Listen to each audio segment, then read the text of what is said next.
El experimento de Stern-Gerlach. En 1922, Otto Stern y Walter Gerlach publicaron un artículo en la extinta revista de física alemana Physikalische Zeitschrift. En este artículo reportaron los resultados del experimento que realizaron en la Universidad de Frankfurt y que ahora lleva sus nombres, el experimento de Stern-Gerlach. En este video, cerca de casi 100 años después, vamos a discutir este experimento y sus resultados. Se puede decir mucho acerca de este experimento, desde el punto de vista histórico, desde el punto de vista de interpretación de la mecánica cuántica, de investigación en física básica e incluso desde un punto de vista pedagógico. En esta breve revisión que haremos, nos vamos a pegar a la interpretación aceptada y actual del experimento. Digo esto porque esta explicación va a recurrir a las propiedades intrínsecas de los electrones, específicamente el spin, y cuando se realizó este experimento no se conocía el spin todavía. Fue hasta 1925 que se publicó el artículo de Goldsmith y Uhlenbeck, y bueno, los trabajos también de Pauli, ¿no? Entonces, incluso no se sabía tampoco el formalismo de la mecánica cuántica, que se publicó en la versión de Heisenberg en 1925 y en la versión de Schrödinger en 1926. Y este artículo fue en 1922. Entonces, la explicación que vamos a tener es una explicación que se dio a posteriori, y vamos a comentar un poco acerca de eso, pero los invito a que estudien la historia de este artículo, porque de artículo también, ¿no? Y también de esta investigación y todo lo que hace en cada uno de este experimento, porque es muy interesante. Bueno, entonces en nuestra revisión no la vamos a hacer desde un punto de vista histórico, ni fiel a la historia, sino que vamos a hacerlo voy a tratar de utilizarlo como desde un punto de vista pedagógico, para mostrar los postulados de la mecánica cuántica y algunas de las particularidades de los resultados cuánticos, ¿no? Cosas especiales. Bueno, entonces empezamos. En esta imagen que estoy develando es una placa que se encuentra en el edificio afuera del edificio donde se realizó este experimento precisamente. Y en él se muestran las caras de Otto Stern y Walter Gerlach. Y en medio de la cara de ellos dos se encuentra un esquema del experimento. Más o menos ahí va a ser el que vamos a analizar en este momento. ¿Y en qué consistía este experimento? Bueno, este experimento pertenece a la serie de experimentos de estudio de haces moleculares. O sea, lo que se hacía era crear un haz de partículas, y en particular era un haz de partículas o átomos de plata. Entonces vamos a discutir primero cómo se genera ese haz. Bueno, se tiene un horno que se calentaba, según la descripción del artículo de esos señores, mediante una corriente eléctrica. O sea, eléctricamente se calentaba partículas de, digamos, un metal, y se fundía, estaba a muy alta temperatura, y entonces algunas partículas eran desprendidas de este horno, y mediante dos rejillas colimadoras se generaba un haz de partículas. Entonces, por temperatura, pues aquí había átomos libres de plata, y había un hoyo pequeñito por donde podían salir, y salían de repente los átomos, y bueno, mediante unas barreras se generaba básicamente una ventanita por donde podían salir los átomos, y si lo hacías dos veces, pues se formaba un haz o un rayo de partículas de plata. En el artículo discuten que esas son las medidas que tenía este 0.08 milímetros por 0.04 milímetros, se me faltó la otra M, era el cuadrito por donde salían los átomos de plata, ¿no? Este tipo de arreglos experimentales fue utilizado en esos tiempos por Born, y por ejemplo estudió el camino libre de estas partículas, de estos haces para partículas de plata. Y el mismo Otto, sí creo que fue Otto, estudió propiedades termodinámicas, por ejemplo como la velocidad media térmica de estos haces. Bueno, una vez que se tiene un haz de partículas de plata, lo que se hacía era hacerlo pasar por un campo magnético. Voy a poner aquí. Entonces se tiene este haz de partículas, que lo vamos a ejemplificar mediante esta cajita que está aquí. Muy bien. Y se hacía incidir este haz sobre una región de campo magnético inhomogéneo, o sea, no constante. Entonces tienes el horno, aquí lo pusieron aquí muy esquemático, pero bueno, básicamente es este horno que manda las partículas de plata y las hace pasar por este campo magnético inhomogéneo. Aquí está otro dibujo más abajo, ¿no? Entonces tienes el haz de partículas y llega a este arreglo de imanes que genera este campo magnético inhomogéneo o no constante. La idea de este arreglo es que después de pasar el haz por este campo magnético inhomogéneo, va a ir a dar a una pantalla donde podemos tener un registro digamos, del punto final de su trayectoria, ¿no? Entonces aquí en este haz está formado por partículas de plata.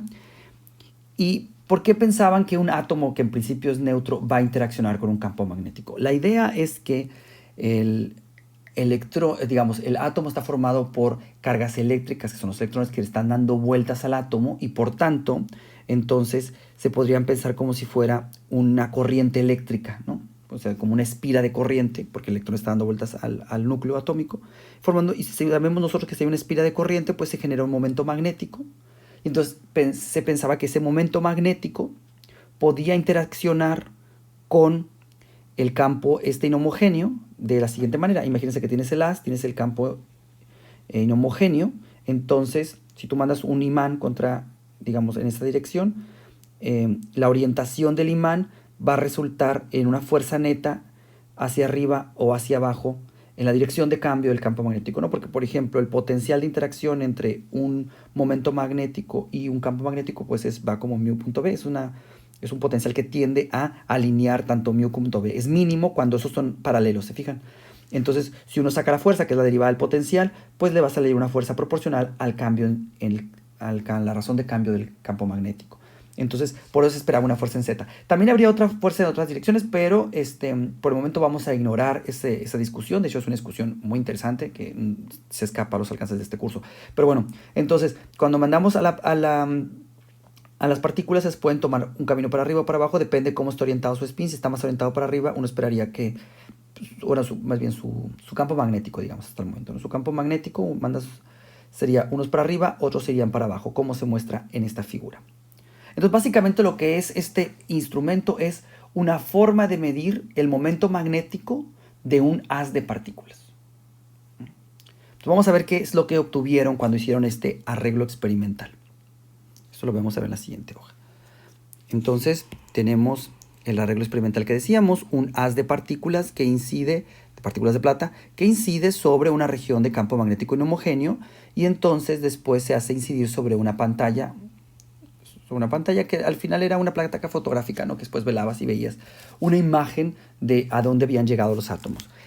Esta que les voy a mostrar aquí abajo es una postal que le mandó Gerlach a Niels Bohr, que también es todavía no vemos la contribución de él en nuestro curso, pero es un personaje muy famoso en la mecánica cuántica. Y en él le dice que encontrarás una prueba experimental de la cuantización direccional, ¿no? Porque, fíjense, aquí está el resultado del experimento. A la izquierda está una imagen de la llegada de los átomos de plata, esa línea que está aquí a la izquierda. Voy a seleccionarla voy a ponerle azul. Entonces, es cuando no hay campo magnético. Apagas el campo y se ve esa línea. Cuando prende el campo magnético aparece este anillo que está aquí. Y este resultado es bastante extraño. Ahora les pregunto por qué. Pero parece, pues, que los electrones llegan a este punto o a este otro, pero no llegan en medio. Y a esto le llamaron la cuantización espacial. Les recomiendo este artículo, de allí extraje esta imagen, esta de Sten Gerlach, How About Cigarette Help Reoriented Atomic Physics. Y hay que leerlo, es buenísimo. De hecho, se lo voy a poner en los recursos.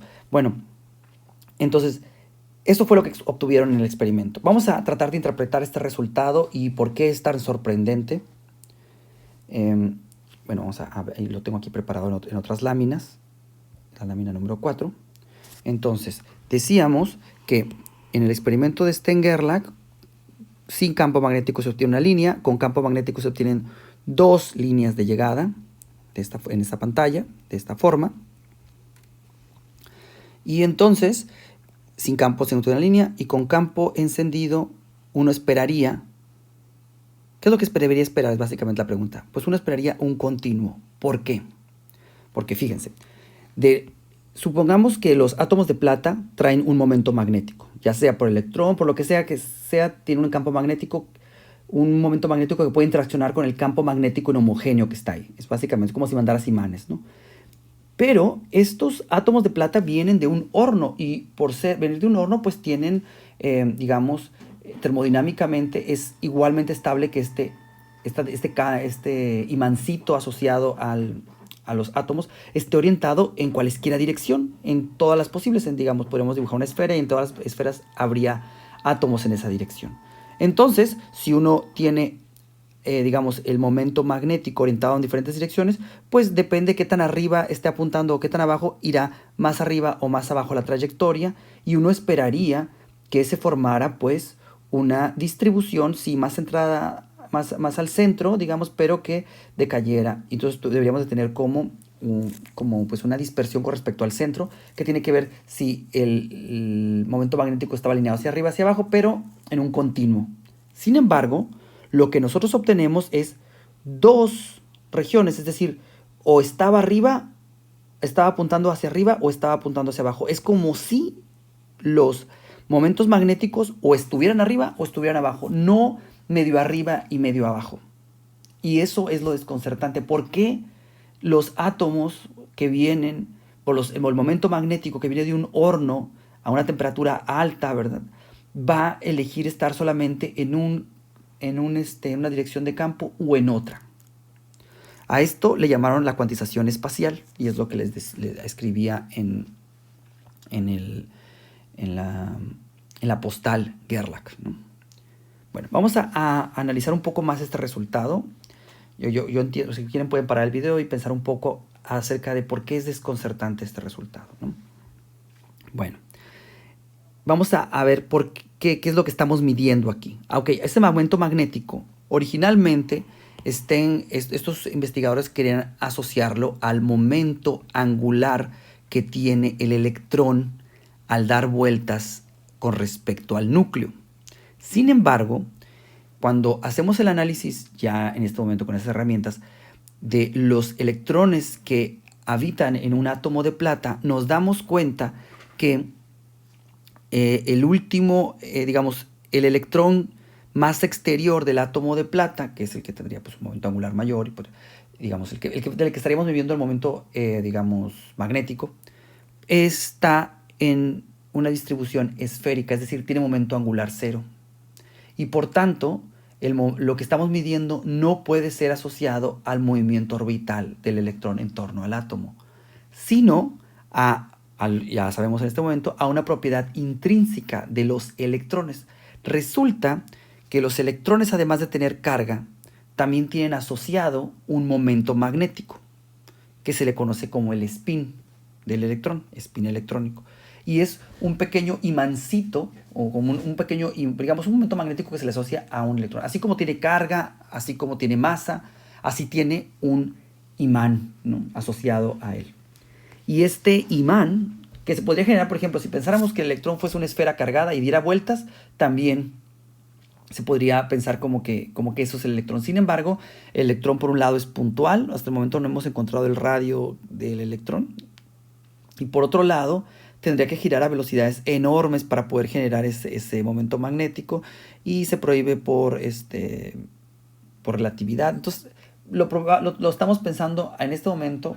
Hasta el día que estoy grabando el video se piensa como que es una propiedad intrínseca del electrón. Trae un imancito apegado el electrón. Bueno, entonces lo que está ocurriendo es que lo que estamos midiendo aquí es realmente el momento angular intrínseco, el spin del último electrón que vive en el átomo de plata. Y lo que está pasando es que de alguna manera el arreglo experimental solo da dos caminos, y viene el átomo de plata y hay dos caminos, uno para los que tienen el momento magnético para arriba y otros que tienen el momento magnético para abajo, y entonces llegas arriba o llegas abajo, y eso parece que es lo que ocurre, ¿no? Entonces podemos simplificar este argumento de la siguiente forma. Entonces digamos, la fuente manda átomos con momento magnético en cualesquiera dirección, Sin embargo, al pasar por un Stern-Gerlach, los átomos, digamos, lo decimos en el lenguaje de los postulados de la mecánica cuántica, de estar medio arriba y medio abajo, colapsa a estar solamente arriba o estar abajo. Eso es lo que ocurre, o eso es lo que medimos, ¿no? De venir en principio en todas las orientaciones posibles, cuando pasa por Stern-Gerlach o se va con el momento angular para arriba o con el momento angular hacia abajo.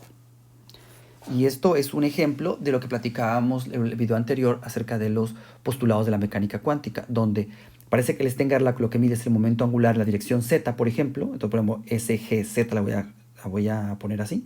Entonces, al medirle el momento angular en la dirección z, uno puede estar una combinación lineal de arriba y abajo, pero cuando lo mide, o lo mide arriba o lo mide abajo. Vamos a considerar, por ejemplo, para que vean lo que implican estas cosas, vamos a considerar experimentos sucesivos de Stern-Gerlach. Entonces, y esto es, imaginemos que tenemos una fuente, otra vez el horno, y mandamos los electrones orientados en cualesquiera dirección. Y pasan por un Stern-Gerlach en la dirección Z, entonces hay un haz en el que las partículas tienen momento magnético hacia arriba, o espín hacia arriba, y el otro haz tiene espín hacia abajo, ¿no? Que serían las dos marcas que dejarían en la pantalla si pusiéramos una pantalla. Imagínense que ahora tapamos una de esos haces, por ejemplo el de abajo, y entonces tenemos un filtro, y esto, la salida de este azul sería pues nada más puros átomos con momento hacia arriba, con espín hacia arriba. Si ponemos otro Stern-Gerlach aquí, ¿qué tendríamos a la salida? Pues resulta que si lo hacemos, a la salida aquí tendríamos solamente átomos con momento magnético hacia arriba, pero no tendríamos la componente hacia abajo. ¿Por qué?